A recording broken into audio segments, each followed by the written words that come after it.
Hello दोस्तों, आप सभी लोगों का स्वागत है आज की वीडियो में। और जैसा कि पिछले वीडियो में हमने जाना था कि कितनी आसानी से हमारे ब्यूटीफुल अम्ब्रेला पाम में रूट्स आ गई थी और कितनी खूबसूरती से इसमें नया पौधा बन गया था। तो आज हम जानेंगे कि इसमें इतनी आसानी से रूट्स कैसे बन जाती हैं।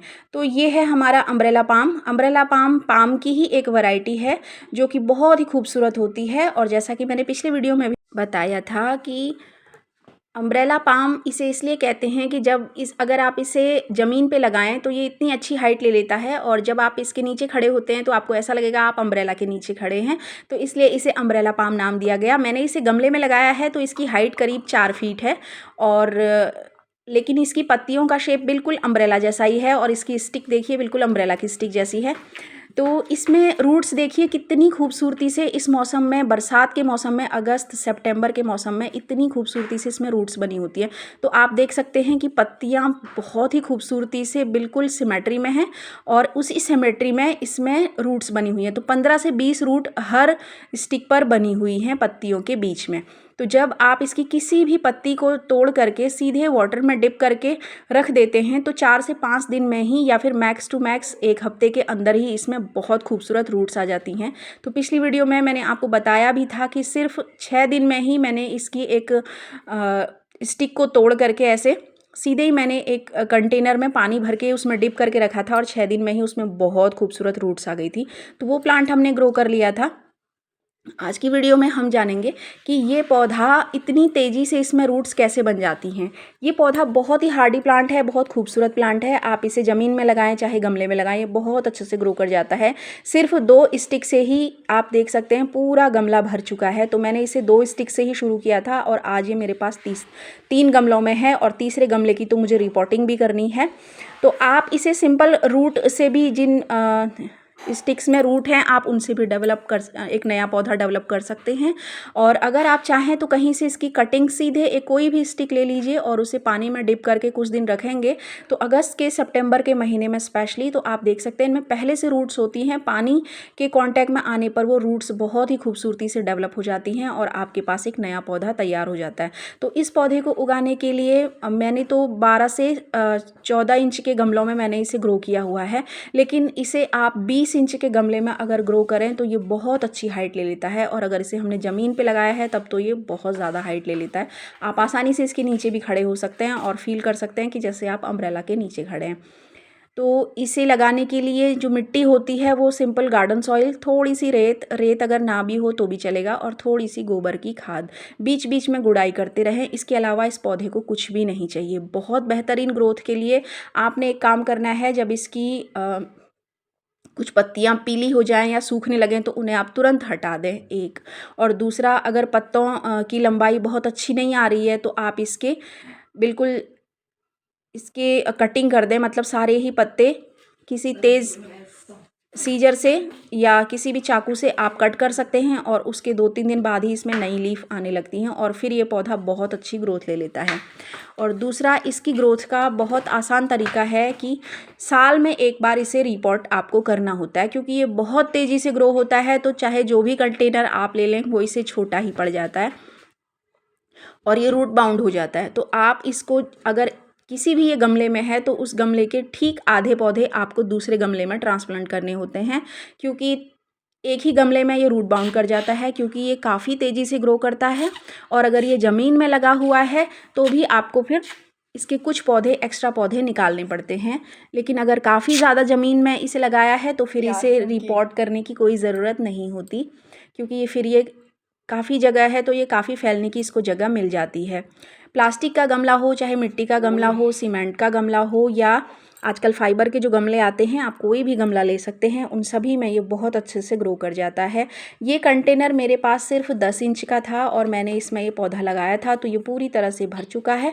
और मैंने इसमें से कई सारे पौधे निकाल के अपने आस पड़ोस के लोगों को भी दिए हैं, और इसकी बहुत ही खूबसूरत चमकीली पत्तियां होती हैं। तो इसी में से मैंने एक स्टिक तोड़ करके वाटर में डिप की थी, जिसमें कि 6 दिन में ही रूट आई थी, जो कि मैंने अपनी पिछली वीडियो में बताया है। तो इस वीडियो में आप देख सकते हैं कि कितनी खूबसूरती से इसमें जो रूट्स होती हैं वो पहले से होती हैं और इस बरसात के मौसम में वो बहुत अच्छे से ग्रो कर जाती हैं। तो जैसे ही वो वाटर के कांटेक्ट में या सॉइल के कांटेक्ट में आती हैं वो तुरंत ही नए पौधे में डेवलप हो जाती हैं। तो इसे लगाना बहुत ही आसान है। ये बहुत आसानी से किसी भी पार्क में, नर्सरी में मिल जाता है। आप इसकी छोटी से छोटी कटिंग भी लगा सकते हैं, लेकिन ध्यान रखें अगर आप इसे लगाना चाह रहे हैं तो या तो इसमें रूट बनी होनी चाहिए, बहुत अच्छी इसकी निचले हिस्से में बहुत अच्छी रूट होनी चाहिए, या फिर ऊपर की जो पत्तियां हैं सिर्फ स्टिक से इसे ग्रो नहीं किया जा सकता। इसका जो ये पत्तियों वाला हिस्सा है वो आपको लेना पड़ेगा और फिर उसे वाटर में डिप करके रूट्स डेवलप हो जाएं तो फिर आप उसे सॉइल में लगा सकते हैं या डायरेक्ट भी सॉइल में लगा सकते हैं। लेकिन एक चीज़ का ध्यान रखें, ड्रेनेज बहुत अच्छा होना चाहिए, क्योंकि बहुत ज़्यादा पानी में ये पौधा फिर अच्छे से ग्रो नहीं कर पाएगा। ड्रेनेज अच्छा होना चाहिए और मिट्टी में सिर्फ नमी हो, ओवर वाटरिंग बिल्कुल भी ना हो। तो इस पौधे को ग्रो करना बहुत ही आसान है और इसे आप कहीं पर भी लगा सकते हैं। ये धूप में भी चल जाता है, इंडोर भी चल जाता है। तो इस पौधे को कुछ ही घंटों की धूप की ज़रूरत होती है। आप इसे एकदम शेडी एरिया में भी रखेंगे तो भी ये बहुत अच्छे से ग्रो कर जाता है। क्योंकि अभी बरसात का सीज़न है तो इसकी पत्तियों का रंग बहुत खूबसूरत हो गया है। रेन वाटर से नहा के ये पौधे बहुत अच्छे से ग्रो भी कर रहे हैं और साथ ही साथ इनकी पत्तियों का रंग भी एकदम चमकीला गहरा हरा है। तो इस पौधे को लगाने के लिए आपको बहुत ज़्यादा मेहनत करने की ज़रूरत नहीं है। बहुत ही आसानी से ये पौधा ग्रो हो जाता है और इसे अगर आप ज़मीन में लगाएं तो ये बहुत अच्छी ग्रोथ ले लेता है, लेकिन अगर बड़े साइज़ के कंटेनर में या गमलों में लगाएं तो भी ये 4 से 5 फीट की हाइट ले लेता है। तो इस पौधे की जो खूबसूरती होती है वो दूर से ये पौधा अलग सा नज़र आता है, क्योंकि इसकी पत्तियाँ एकदम सिमेट्री में ग्रो करती हैं और काफ़ी तीखी होती हैं। एरिका पाम के जैसे इसकी पत्तियां तीखी होती हैं और ये पाम की ही एक वैरायटी है। तो बहुत ही आसानी से ये पौधा लग जाता है। इसे आप छत में, घर के अंदर या घर के बाहर, धूप वाली जगह में, छाया वाली जगह में, कहीं पर भी आप इसे लगा सकते हैं। तो इस तरीके से इसमें देखिए ध्यान से, तो ये रूट्स पहले से बनी हुई हैं। ये देखिए इसमें और भी बेहतरीन रूट बनी हुई हैं। तो ये रूट इस वक्त इसमें बनी हुई ही होती हैं और इसमें थोड़ा सा कीड़े मकोड़ों का अटैक भी होता है।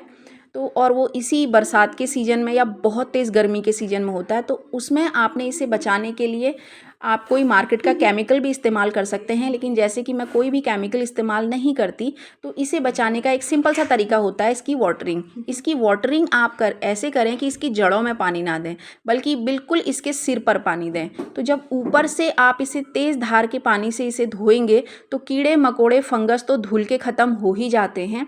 जब सिर से होते हुए वो पानी इसकी जड़ों तक पहुंचता है तो वो पानी इसके लिए पर्याप्त होता है।